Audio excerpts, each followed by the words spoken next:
Happy No Content Saturday. Right now, at this moment, it's Friday, supper time, but I knew I would not have any content for tomorrow morning.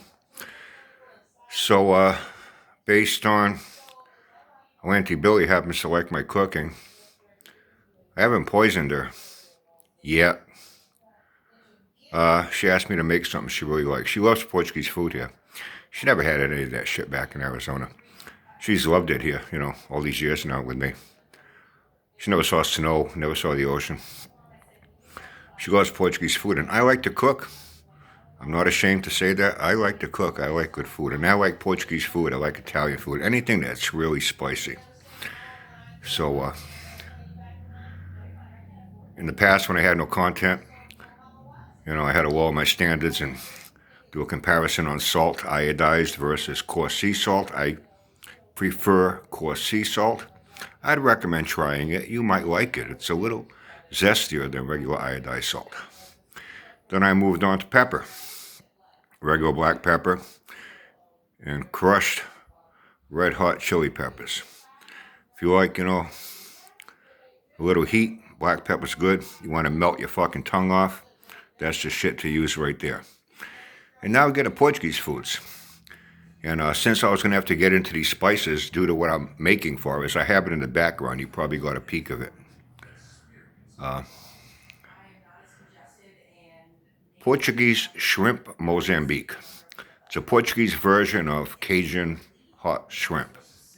Except Portuguese version is even hotter and even spicier. And it takes a lot of ingredients. I used the sea salt. I used the red crushed peppers. And now we get to the Portuguese spices and even the labels and whatnot. They're printed in Portuguese. Except for these two. This adobo, it's a combination. This is a great seasoning. Seafood, fish, chicken, pork, you name it. A great seasoning. There's 4 spices in it, including garlic and onion. Then we have this that comes in packets. Either way, but they're printed all in Portuguese. Hey, I'm Portuguese. I understand all that shit. And I read it and write it and speak it. Put a packet of that. And paprika. And cinnamon. Yes. These two also. And you cook your shrimp. The key to cooking shrimp, I'm no Forrest Gump, but living here in New Bedford, the #1 commercial fishing port in the country, you can Google it. We know our seafood here. We know our seafood and how to prepare it. You should never overcook your shrimp. I think even Forrest Gump and Bubba would tell you that. You don't want it all soft and mushy. You want it cooked, but you want that meat to be like a little firm, like a little snap when you bite into it. Like those hot dogs, in this house here, you'll never see those 99-cent packages of hot dogs. No fucking way. We like natural casing, KM, from the deli. They even come all in a string. Count out how many we want, snap it, and put it in a bag. And when you eat them, that hot dog has that snap to it when you bite into it. And inside that hot dog, it's cooked, but it's got like a firmness to it. It's not all mushy in your mouth. Like those 99-cent hot dogs that Sanford whipped up for his World Global Headquarters grand opening.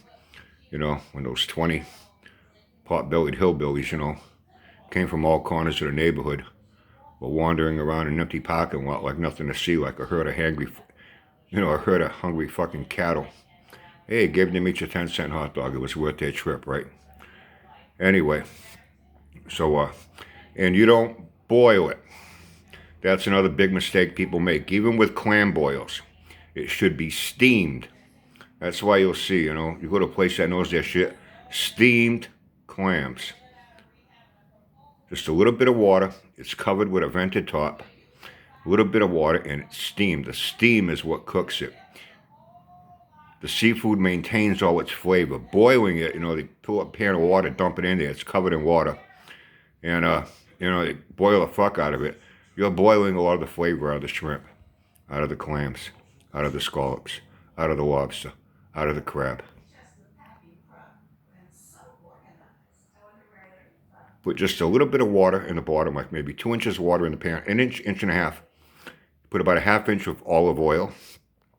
Then you add your shrimp. Put all your seasonings on it. You cover it and you put it on simmer and you let it slow cook. And every few minutes or so, you go in there and you mix it all up. Get what's on the bottom that's getting the most heat and that little bit of water and olive oil up on the top.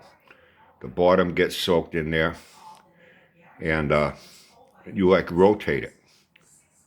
And you do that for like 10 minutes once it starts to come to a boil.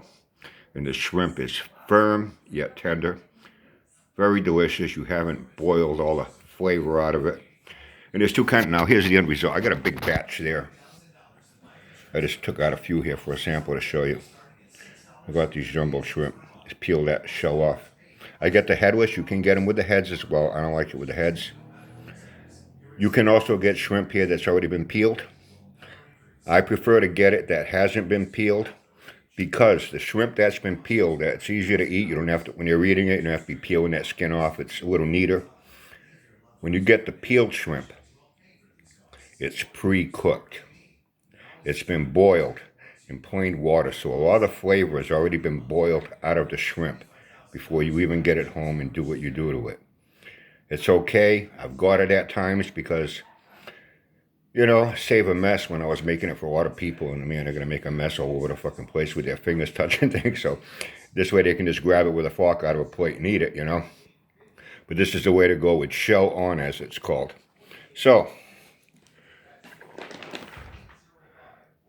this is what I'm going to put up tomorrow morning, which for you, it will be your today. My happy Saturday, no content video, where once again I had to rely on food, spices, and something very insignificant that may not matter to you, but it matters to us, because we're going to eat this tonight, and we're going to enjoy it, regardless of what anybody thinks on YouTube. How do you like them apples?